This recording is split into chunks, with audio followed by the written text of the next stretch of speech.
So we start off by reloading immediately so that we can skip over a 30-second or so cutscene that is basically us being delivered as a baby to that random ass lady.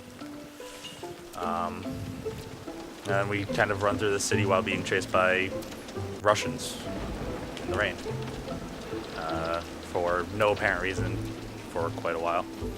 The main tech in this beginning part is maintaining going on downward slopes as much as possible, and then also there are a couple of late jumps. There's one coming up right now where we'll try to get onto this yeah, no, I didn't do that, but getting on top of the scales up there saves about 3 seconds rather than having to climb up this line.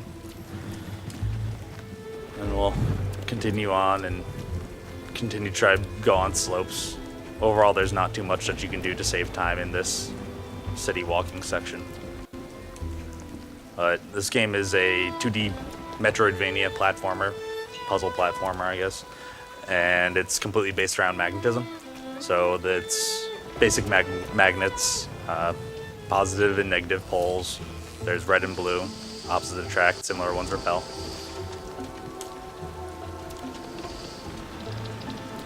And there will be another late jump coming up quite soon. Just to guess, all the late jumps save about a handful of seconds at best. And all it is moving off of a platform and positioning yourself so you can jump where there is no platform. So this is another one of the late jumps to get onto that. And here is the first of what we call bounces. And that allows us to propel ourselves once we go down a slope at enough velocity, and we can boost ourselves forward. So you saw that guy chasing us for a split second, whereas he's normally on the screen for the entire time since we run at a set speed. The bounce allows us to bounce forward and boost ourselves out. So now we'll be coming up on the actual magnetism of the game. The first bit of that is the spider, which allows us to charge ourselves with magnetism. This first one is blue, so we will be charged with that magnetism, and we can use that field to propel ourselves upwards. We'll be doing a jump here using this magnetism to propel this up and allow us to jump up there rather than waiting for the spiders to go and do that for us. And now we'll be getting the first item of the game. It is the gauntlets, which let us charge these neutral blocks with magnetism. So down here you'll see the first example of this. Blue to red, blue to red, red to blue, red to blue. Nice and simple magnetism.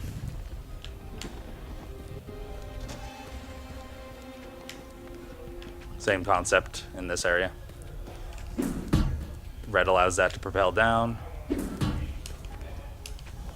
we'll be using that same concept that we did just before, using the magnetism to levitate that platform. We'll be going down here, and this is kind of tight timing. As long as I actually do it properly, I wouldn't get hit by that, and then that would allow me to get down here nice and fast.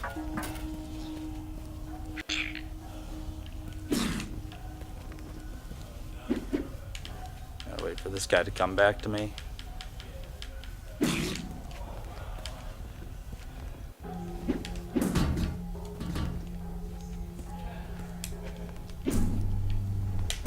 Again, the concepts in this portion are just exactly the same repeatedly.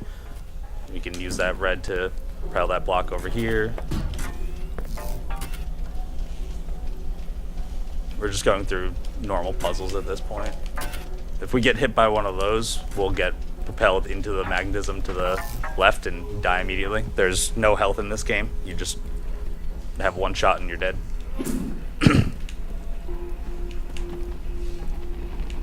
So we'll be coming up on the first boss of the game here.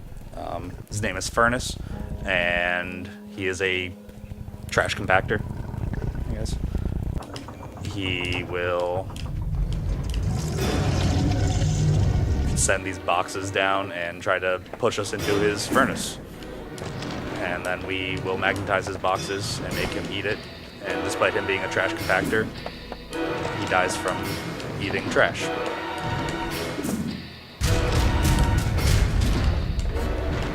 The only way to really speed up this boss is trying to get the boxes on top of one another, in which case you can magnetize both of them with the same energy, and it'll propel each other up into his mouth. So hopefully I can do that on one of these ones. You saw me do it just before.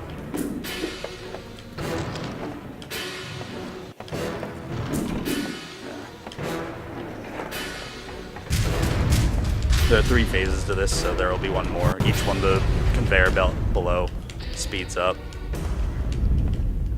The third one, it is actually impossible to purposely stack them up, although sometimes it'll just happen because the types of boxes are complete RNG. One of the few bits of RNG that doesn't really impact anything besides the shape of boxes.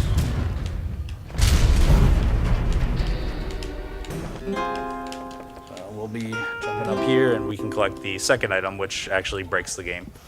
It allows us to skip quite a few things. So these are the blink boots, and they'll allow us to do the biggest glitch in the game called extended blink hitbox. And if you'll see when I blink, hopefully when I get to this lower platform here, there is a hitbox right behind me of my character model. And that allows the game to know where I've come from and allows it to still hit saving triggers and boss activation triggers. And to manipulate this, we will hold the opposite direction of where we are blinking, and the game will send our hitbox to the opposite end.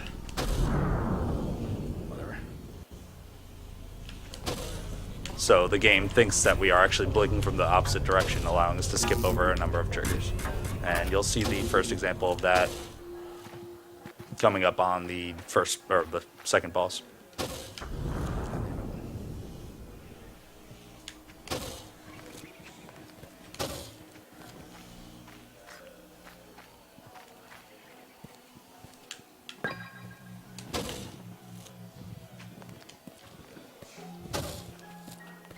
So normally this game is, we have to collect a certain number of scrolls throughout it, and that will allow us to open up a door at the very end. However, because of EBH, we don't have to do that anymore. We can just trick the game into believing that we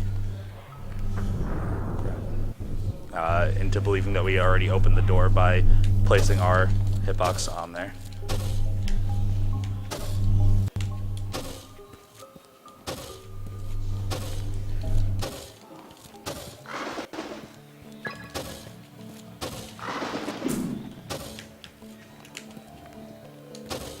A lot of the movement is based on the blink. You can actually use that momentum from each blink to push yourself slightly upwards and get to places that you probably shouldn't be able to, just a little bit earlier. A lot of velocity movements. So we'll be climbing up this tree now. To get to the second boss, Faradaeus. He's the bird boss, and for a long time he was really slow because you couldn't do anything to speed it up. You just waited for him to drop his bird bombs on you. But luckily with EBH, we can make it so that he activates, but the doors to close off the area do not. So normally on the left and right, there would be gates that drop down, killing you if you try to go past it. But with EBH, like that, although I didn't, you have to EBH once to get into the boss and once to get out. otherwise the gates will drop.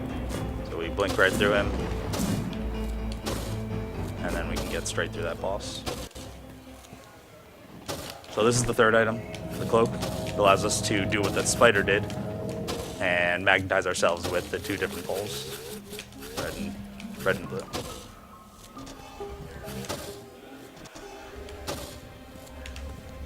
Here we'll be using it a bit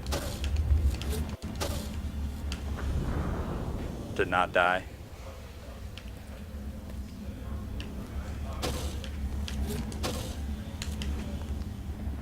Here's where we'll be using that bounce I was talking about at the beginning of the game, to bounce up across that that scrap and push us up to there, and we can clip through this to skip over about a 45-second section in factory, I guess is what that was. And we can jump up there.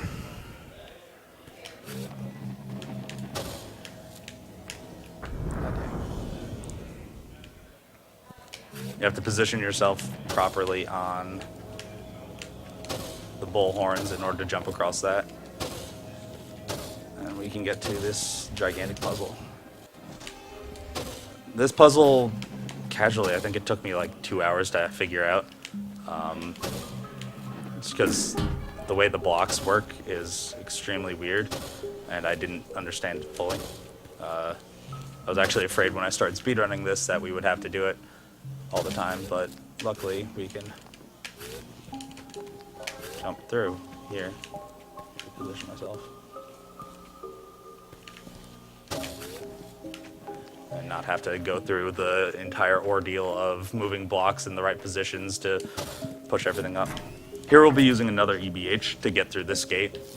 What will happen is that once I bring this guy over and unblock this door, we can EBH our way through here and set our load point over there.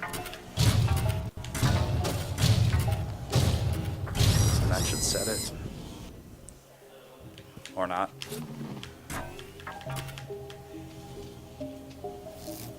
This was being finicky with me earlier. What I'm gonna do is this.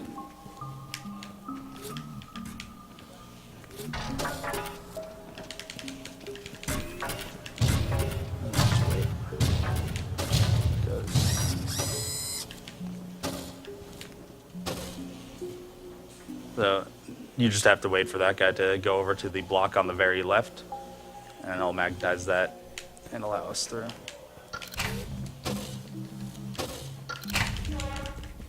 We'll be coming up on the third boss, Oleg, now.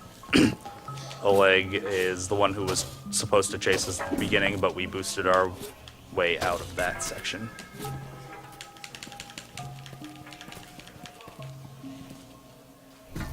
And what we'll be doing with him is using this cloak to repel his magnetic balls into his mouth.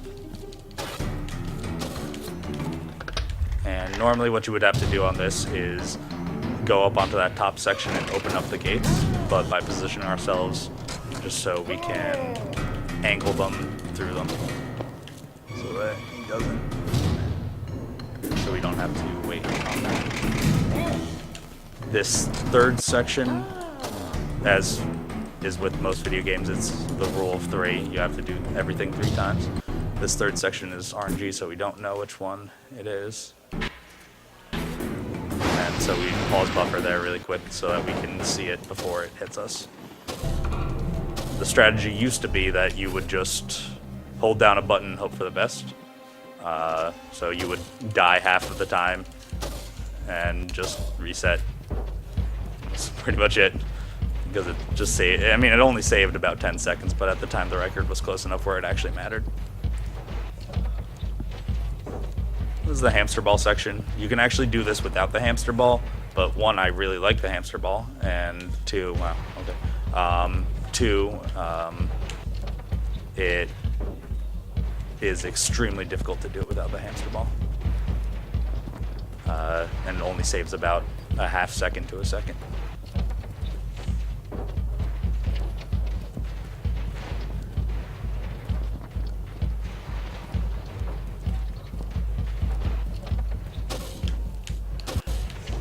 There are parts that we do hamster ball list though.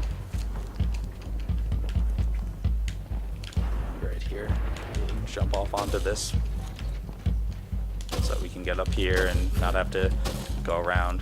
Here we just completely forego this hamster ball and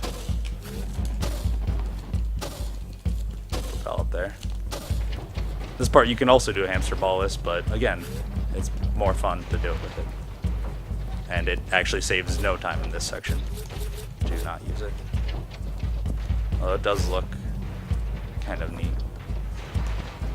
I think it actually loses 2 seconds to do it with without the hamster ball in this section.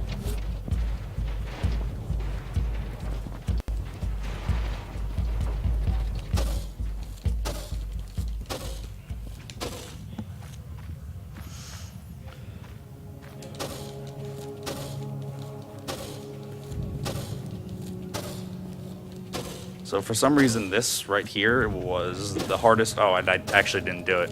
Normally when you jump up there you can hit that and it saves absolutely no time, but I think I spent several hours practicing that just because every other runner did it and I wanted to be cool.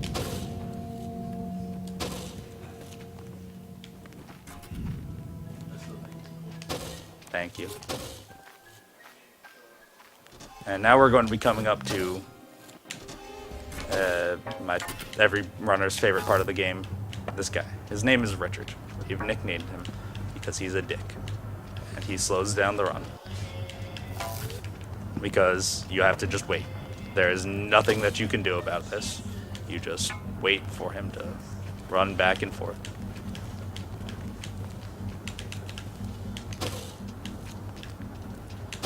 Jump around. Even when he gets to the end, you still have to wait for him to walk all the way back. I kept asking the developers to put in some sort of glitch there. Help us out. Make it less slow.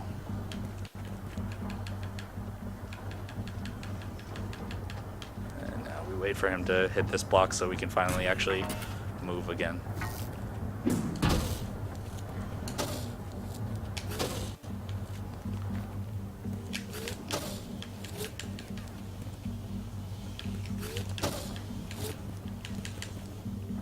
This next room actually is the one that I'm the least practiced on because it was only discovered about a month ago, or only thought up about a month ago.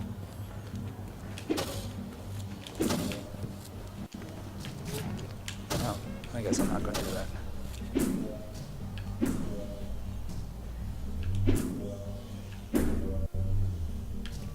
No, we're just going to die. So this is how it should look.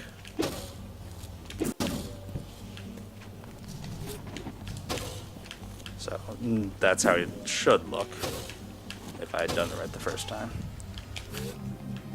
Now this part is a little bit finicky once you actually get through this maze, but there is a clip at the very top that can be done, and it's pretty much based on velocity and pure luck. So, luckily, I did get through it, and then we save and quit really quick to allow us to go through that bridge and load up there.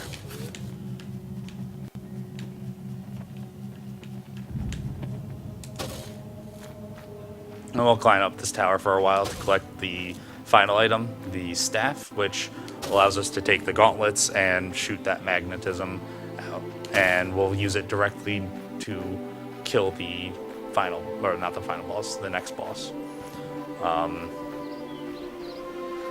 When I first played this game, actually, once you get up to this tower, it seems almost like the climax of the game, you know, pretty much done. And then it zooms in. So I sat there for about 10 minutes and was like, no credits? Why not? Anyway, this boss is Gueric's Orb, and it's my favorite boss because when you do it well, everything just goes nice and smoothly. When you do it badly, it feels awful.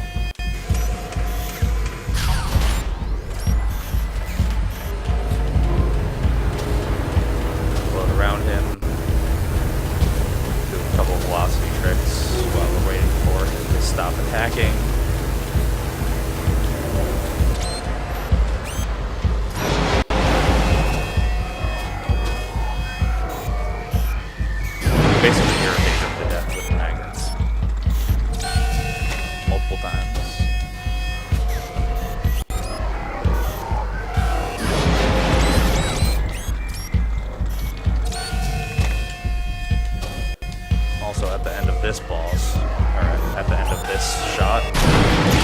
this also feels like the end of a boss fight, so when I was first playing this game, I dropped my controller because it took me so long to beat him, and I was excited, and immediately died to this phase.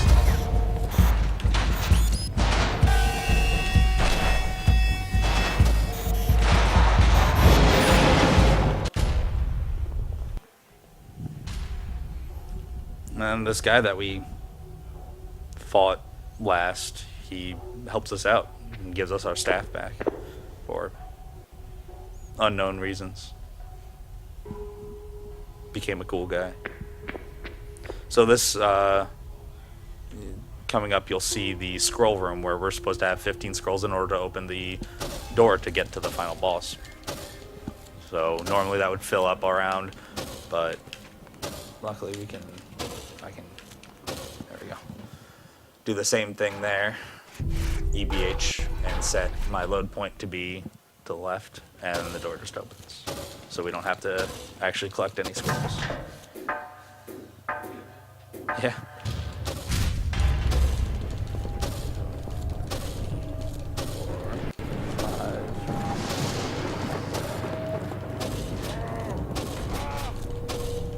So I need to count there because counting allows me to know how many blinks it is before soldiers come and try to attack me. And I also can't multitask, so that entire time I need to just sit there and go 1, 2, 3. Otherwise I'll just die. Be really embarrassed about it. So in the very beginning of the game, I don't know how long the menu was up actually, but you saw somebody carrying a baby. And that somebody was right there. And we just passed by him. He's dead. Unfortunately, he went to go and try and kill the king, who is the final boss of this game, and the king just dropped them into this pit, and he had no way out. We would be suffering the same fate, but our good friend Oleg has changed his mind about being the king's lackey, and decides that he wants to help us out. So it's very nice of him. Otherwise, this game would just be over in a pit, and I don't know how I'd feel about that kind of ending.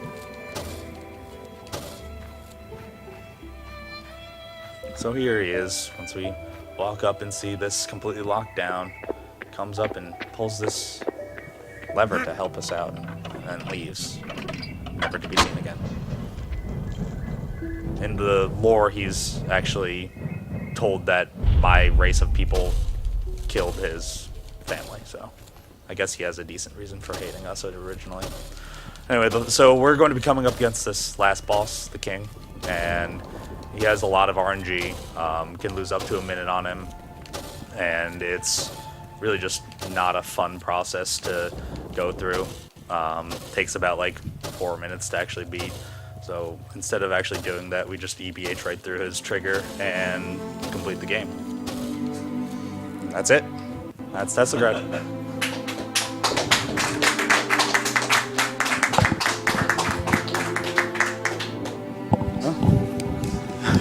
Huh?